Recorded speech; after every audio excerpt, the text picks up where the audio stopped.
एक आदिवासी गांव में शिक्षा नाम के एक आदिवासी लड़की रहा करती थी। पूरे गांव में एक शिक्षा ही पढ़ी हुई लड़की थी। अभाव में, गरीबी के चलते और पैसों के अभाव में शिक्षा के माता पिता शिक्षा को इंटर नहीं पीडीएचे सके। शिक्षा बुद्धि में बहुत तेज थी और हमेशा दूसरों को सहायता करते रहती थी। एक दिन शिक्षा के पड़ोस में रहने वाले विमल ताई के 10 वर्षीय बच्चे अचानक उल्टियां होने लगी। शिक्षा दौड़ी दौड़ी बिरजू को देखने चली गई।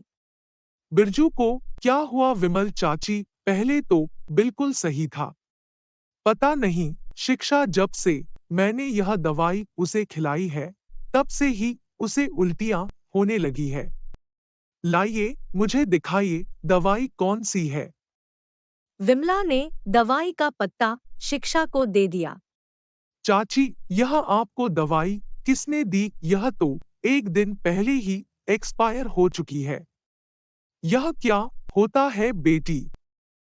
एक्सपायर का मतलब यह दवाई 1 महीना पहले ही खराब हो चुकी है। यह दवाई खाने से बिरजू की जान भी जा सकती थी। मैं तो डॉक्टर बाबू से यह दवाई लेकर आई थी। चलिए मैं चलता हूँ डॉक्टर बाबू के पास। शिक्षा विमल को डॉक्टर बाबू के पास लेकर जाती है और डॉक्टर से कहती है, अपने चावी को यह एक्सपायर दवाई क्यों दी? आपको शर्म नहीं आती? बिरजू की जान भी जा सकती थी। इसमें तो वैसे ही इसमें एक्सपायर डेट लिख जाता है। तुम जानती हो यह दवाई एक्सपायर डेट होने के बाद भी 6 महीना तक ऐसे ही रह जाता है, तो ताकि लोग खा सके। आप क्या मुझे बेवकूफ समझते हैं?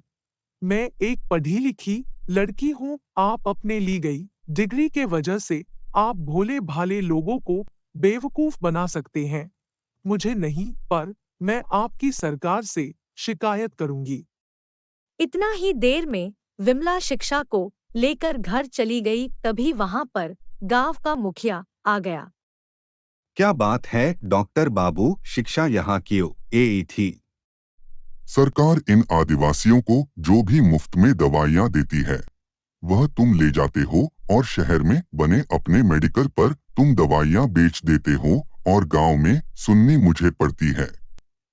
तुम्हें मैं उसमें से हिस्सा भी तो देता हूँ। तो फिर शिक्षा का कुछ कीजिए मुखिया जी। अगर गलती से वह सरकार से हमारी शिकायत कर दी तो मेरी डॉक्टरी जाएगी ही जाएगी, साथ में आपकी मुखियागिरी भी चली जाएगी। चिंता मत करो डॉक्टर साहब, शिक्षा का शिक्षागिरी तुरंत हल कर दूंगा। मैं भी उससे बहुत परेशान हूँ। यह लड़की जरा सा पढ़ लिख कर काया आ गई, खुद को ही या अपने गांव का प्रधान समझ लिया।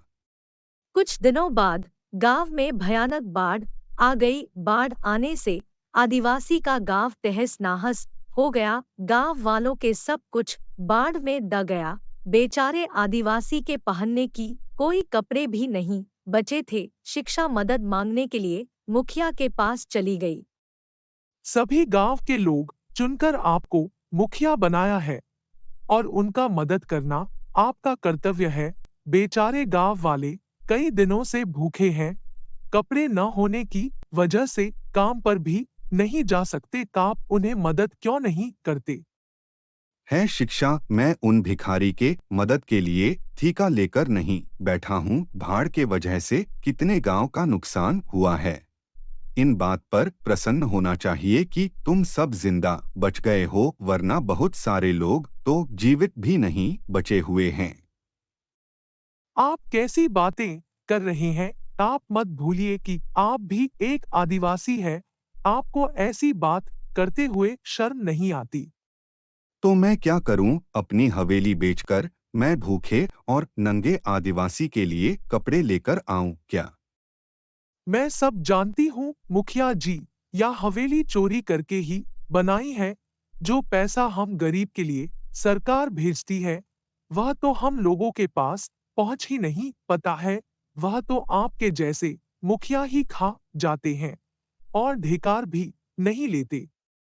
इतना कहकर वहां से चली जाती है।